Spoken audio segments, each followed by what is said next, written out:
This is The Talking Dead, a podcast dedicated to the AMC TV show The Walking Dead. Hello everybody, my name's Chris. My name's Jason. My name's Karen. My name's Jason. And this is The Talking Dead number 75 for Monday, March 30th, 2012. So those two voices you heard, Jason and Karen, they're of course the hosts of The Walking Dead cast, the other most awesome Walking Dead related podcast on the internet. Hi. Thanks. Welcome to the show, you guys. Thanks for coming on. Is Chris Hardwick going to be on with us? I called him and he declined. Oh. Sadly. Yeah, a little bit. We kind of moved past that stage where everyone's confusing us with that show. I was wondering about that. Like, was that a bummer for you guys? It was kind of a bummer when it first was announced, and I was sort of like, how could they steal our name? But after I settled down a little bit, I realized that, you know what, they can do whatever they want because they're AMC. And It was confusing because I had a hard time believing that they didn't know that there was something else out there called The Talking Dead. And so I just had a hard time believing that they would come up with this name and go, yeah, okay, what the hell? well, yeah, we were contacted by somebody a long time ago, somebody from the publicity department, just to sort of shout out and say, hey, you know, we're listening to posters kind of thing. So they knew we were around. They just decided to, I don't know, maybe that person can talk to somebody else and decide to go with the name anyway. I think you need royalties. That'd be all right. Great. Yeah, talking about making some money, that'd be okay. I think though, for the most part, people kind of figure out that we're different, and I've had to stop sort of explaining and clarifying it for everyone that comes along, which is nice. I mean, yeah, it's gotten you guys some attention too, right? So that's not so bad. I can't say that it hasn't. That's true. I mean, you know, things have picked up since then. And, you know, actually lately things picked up a lot too. So, you know, that's okay. And they do their thing, and we do our thing, and everybody lives happily together. We're apart. Happily apart. Happily apart. Settle my own. All right, so before we get started today, I do need to do something that I do at the beginning of every show, but it's lately, and that's wish everyone a happy Pencil Day. Oh, Pencil Day. That's exciting. It's a Pencil Day. I don't know if Karen, if you guys are listening lately, but since Jason's birthday, when I wish him a happy birthday, I don't know why, but I just started pulling through your holidays and talking about those at the beginning. So today is Pencil Day. Pencil Day's not obscure. Everybody celebrates Pencil Day, don't they? Well, I don't see why not. I can't remember the last time I used a pencil, but in celebration of Pencil Day, I'm going to use one today. That's what they recommend. You put away your laptop or your iPad or whatever and write something down on a piece of paper. With a pencil, yeah. There are pens too that also made out of paper. Well, the reason today's Pencil Day is because on this day in 1858, the United States Patent and Trademark Office granted the first ever patent for a modern pencil with an eraser attached to it. Nice. There you go. What's your favorite hardness pencil?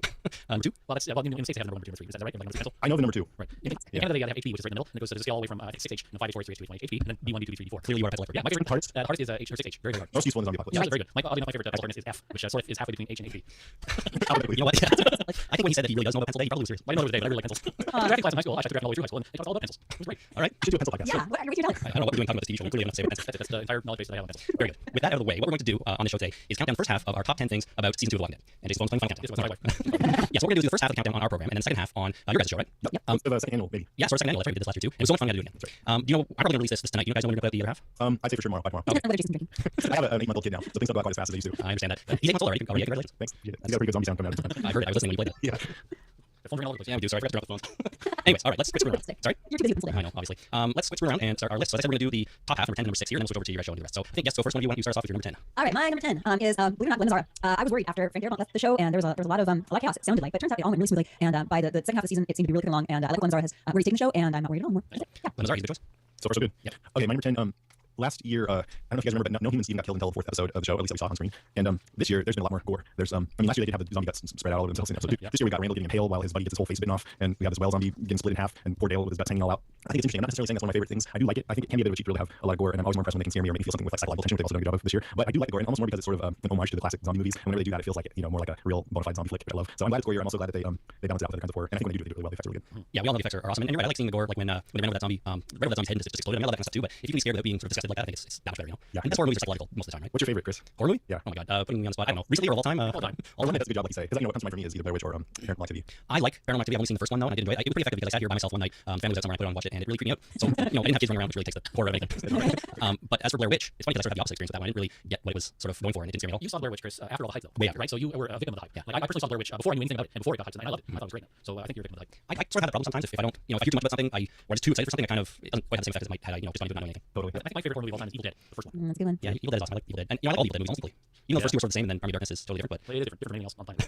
It's got what's his name, Campbell, who's fantastic. You guys know, I guess you can't remember this whole podcast, but Greg Nicotero was on Evil Dead 2 and Army of Darkness. I didn't realize that, but I know he's been around for absolutely ever, so Yeah. that's cool. Jason M, what is your number 10? Well, I actually have to go with the shootout at the bar in Nebraska with Dave and Tony, when Dave raised his weapon and ripped them both out very, very quickly. It was a good old-fashioned Western bar shootout, and that was great. It was pretty awesome. I mean, you could see that scene getting a little more tense as it went along, right? It kind of started sort of friendly and not sure what these guys are all about, but they were sitting there chatting, and then things just got more and more tense until finally everything exploded. I liked it too. I thought it was effective pretty well. One of the highlights of the whole season for me. Cool. Yep, me too. One of my favorite scenes of the whole series. And my favorite lines of the actor who plays Renee in True Blood. Yeah. He said, don't mean to piss in your cornflakes.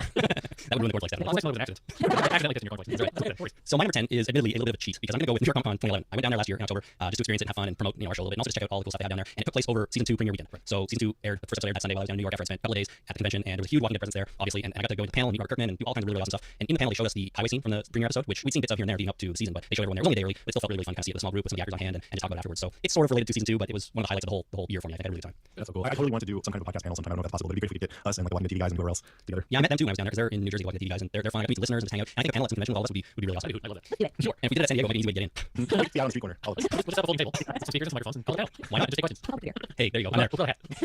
Real podcast for food. Yeah, exactly. After flying down there for us and staying in the hotel, we'll need that money. All right, so number 9, Karen, I guess. Yep. I would have to say the cinematography this year. I liked it last year too a lot, but this season the cinematography was just fantastic. And a couple of shots really good for me. When they were burying Sophia and there's an overhead shot after the service, and everybody turns around and goes in opposite directions. Love that. Just a brief moment, but it's sort of why I watched the show. Also, when Shane and Rick were taking Randall away the first time, and they stop and they're arguing the road, and then the camera sort of pans up and you see that they're literally at a crossroads. And then also when Rick and Shane later on are in the field, and the final showdown between two of them with the moon in the background. And oh man, cinematography this year was fantastic. Does anybody know if the cinematographer for the show changed from season 1 to season 2? I never thought to look it up. Neither did I. I think Glenn Mazzara said that he brought in a guy who used to work on the Shield at some point. So I think and I also don't know whether or not the cinematographer changed from episode to episode. I know the director does. Yeah, that's a good point. I don't know that either. I sort of assumed it was the same person throughout, but it could be just doing one episode here and there. I assumed it was a different person for every episode. Okay. Right, we have homework. Either way, I agree wholeheartedly that it was a step up this season for whatever reason. Yeah. That scene you're right at the crossroads was really good. Did you notice there too that 3 of the ways were all broken correct and one road was nice new paved fresh asphalt? No, I didn't. I have no idea if that was intentional or not, but I thought it was kind of cool. That was Shane Pikes Avenue. Okay, my turn. Right? My number 9. I'm going to go straight to negative, the flaws of the show. Okay. So, it's kind of broad, but it's clear that the show can be uneven, at least to me. And a lot of people have complaints. And this season, people complained that it was slow, especially in the first half. They took forever to find Sophia, and they kind of stretched that storyline out. And it can seem soap opera-ish at times, especially when they're kind of going over the same points, like that. Dale and Shane have conflicts, and I don't know. They kind of they used to go over the same things a lot. And Carol being upset about Sophia, Herschel wanting everyone off the farm. So that's also about pacing. Like the pacing could have been quicker. But the bright side, also I think Darabont kind of thought of the season as he was looking at it, I think, as a movie. So he didn't think he had to make each episode satisfying in and of itself, but more part of the bigger whole. But the bright side of all this is that I think Mazzara, he said as much. He's kind of addressed each one of these. He wants the pacing for season 3 to be more like the last few episodes of the season. He wants each episode to be satisfying in and of itself. He wants to cut down the dialogue so people aren't speechifying so much and give actors a chance to bring their own stuff to the lines. And so just based on how things went the last few episodes and what he said, I really think it's going to be an awesome season next year. Even having said all that, it's still definitely one of my top favorite shows ever, and I totally enjoyed it. But I'm glad that it looks like things are headed in the right direction, I guess. There's a common sort of saying in film, I think, that you should show the audience things instead of tell them. Yeah. And I think season 1 and even more so the first half of season 2 is more about telling us stuff rather than showing it to us and having it sort of play out that way. Yeah, because the very first episode, the pilot, was a lot of showing. There's one reason why I think that it's a lot of people's favorite episode. So it's kind of weird that it went into a lot of speeches and like you said, telling after that.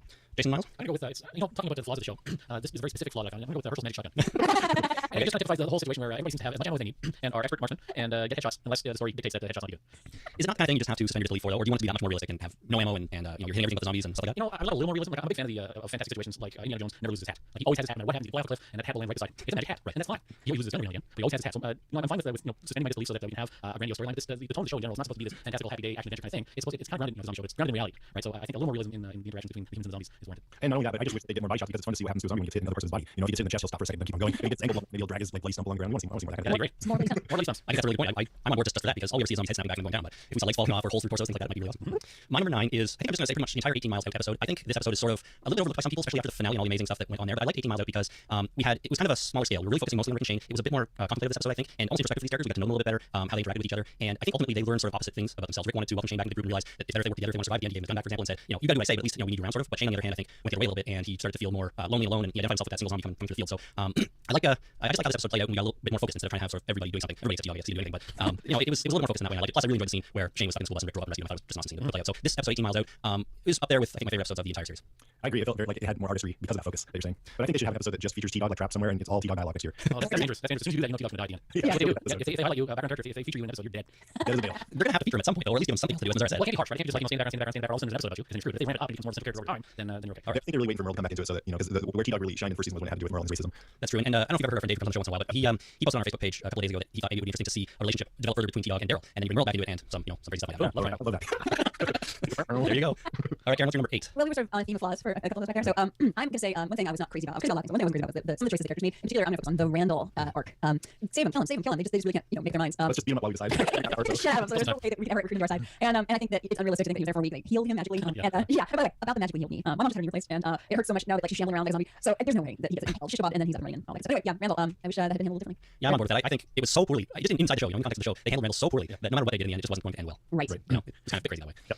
Okay, my number 8. You probably, I don't know if you guys know this, but our favorite character is Glenn. I've noticed. You guys have I don't know if I've noticed whether you guys have a favorite. I don't know. I mean, Glenn sort of emerged as your favorite because I know you talk about him a lot and Karen's clearly love him, I guess, but you don't really have that as much. I'm sure I have a favorite character. I never thought about that way before. I'm trying to think. Which one would you sleep with if you had to notice? Let me know. I don't know. Yeah, that's why I asked. I really like Jimmy, actually, but Yeah, good. Oh, so anyway, about Glenn. So when we had Steven Yeun on last year early in season 1, and we told him that people were saying he's kind of like the Hurley of The Walking Dead, and he hadn't seen much of Lost, but he kind of bristled at that a little bit. He didn't want to be seen as comic relief. I got the feeling. Now that we've been through a couple seasons, I do think Glenn tends to lighten up the show. He's kind of self-effacing. He'll give funny looks and he'll say really stupid lines sometimes, and I like that. But I like that it's done not in a kind of campy way. It feels really natural to his character, and also he's got this definite greatness about him that everyone is kind of like the greatness that everyone else sees, but he doesn't see so much, which makes you respect him more. So I just really like the way that they've presented his character. It's almost not like a character development because he's been that way since the beginning, but they're just doing a really good job of having him give some of those lighter moments without making a joke out of him. So I really like that. I almost think Daryl sometimes is more like a typical comic relief because he has his one-liners, like people in Hell wants Slurpees, or when he's like this guy's tail lights zigzagging all over the road, figured he had to be Asian driving like that. So that's funny. I think he delivers really well too. But anyways, I think you're absolutely right. Glenn is sort of a quirky guy, and he happens to be a little bit funny and goofy, and that's not really comic relief, just the way he is. Whereas Daryl is the Sawyer. He's the one-liner man, and kind of just everything he says is goofy or funny that way. Daryl's much more the Sawyer than Hurley. Yeah, for sure.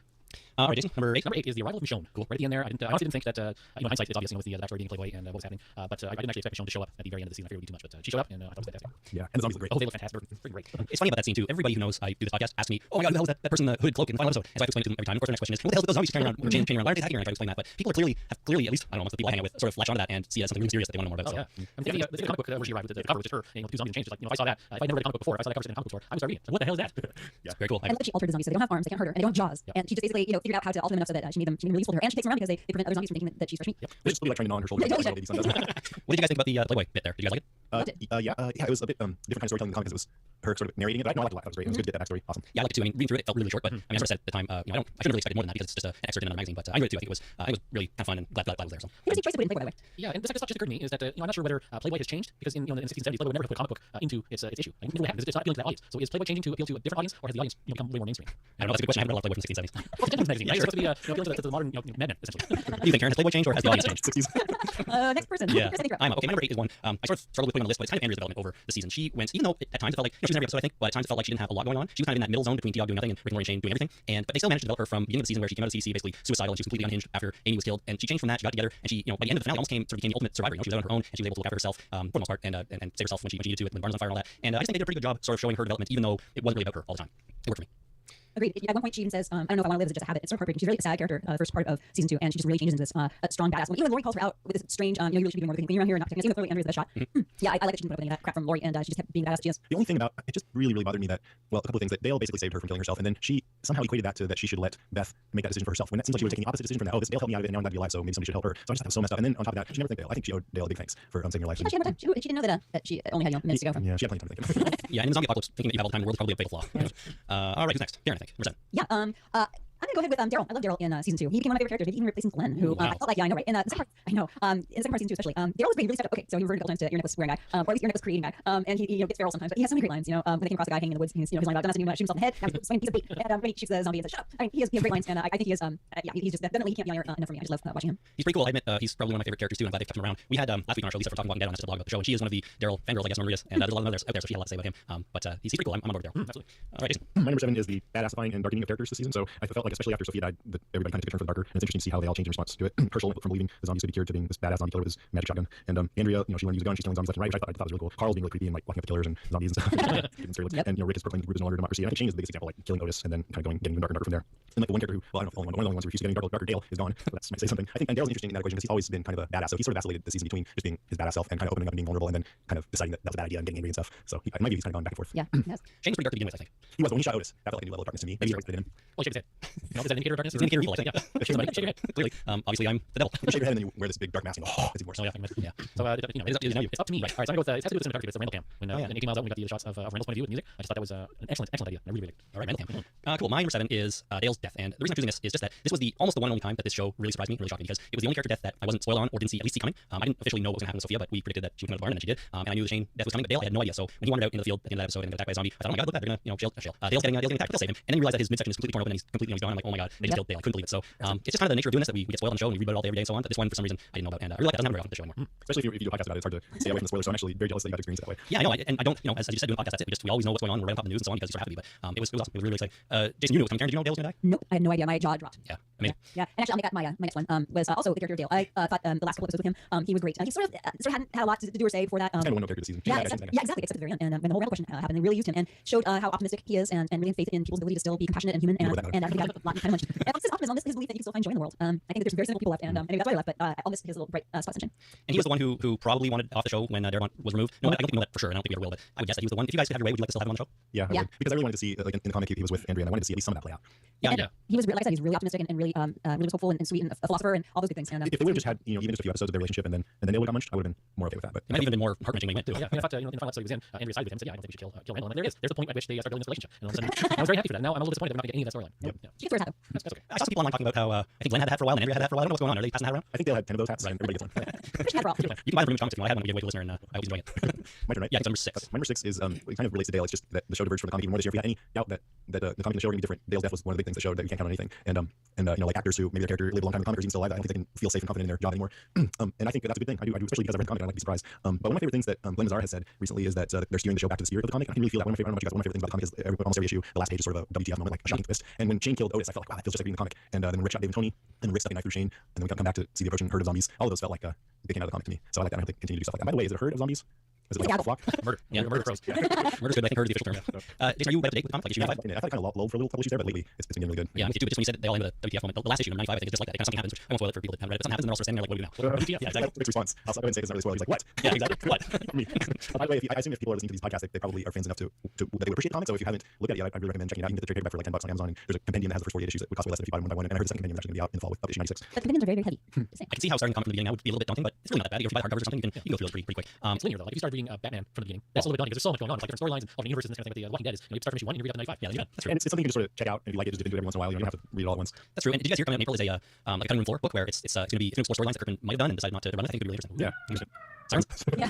Shoot, you had it. That's all right. Okay, whose turn is it, Jason? Yeah, so I'm actually going with the cinematography, which is what Karen said in number 9. I'm going with the specific one, and you mentioned the shot of Rick and Shane on the hill just before Rick stabbed Shane. I just thought that shot was very much like a double panel image in the comic books. I just thought it was fantastic. The moon looked amazing. Yeah, it was a big double page spread. Yeah, it was great. Totally. Cool. All right, my number 6, and this is I guess the last pick before we wrap it up and then move over to your guys' show. But I wanted to single out one particular zombie that I thought did a really fine job. It's a scene where Rick and Carl climb down from the top of the RV, and there's a bunch of zombies sort of, well, there's a bunch of zombies sort of just reaching across the fence trying to get up in there. And there was one in that group that I think looked amazing, did a really great job, right on the far right, and it looked just beautiful. I thought perfect zombie actor. Raccoon eyes. What's that? The one with the raccoon eyes? Yeah, that might be the one. There you go. It looked like he got dipped. He was so close. And Carl, little tasty Carl. Little tasty Carl. Yeah, well, I'll just say that all the zombies in that scene did a fine job. Yeah, I think they were cool. Really good. All right. Anything else before we wrap up? This will be our shortest episode in a long time. That's great. We're good. Come over to Yeah, listen to listen it.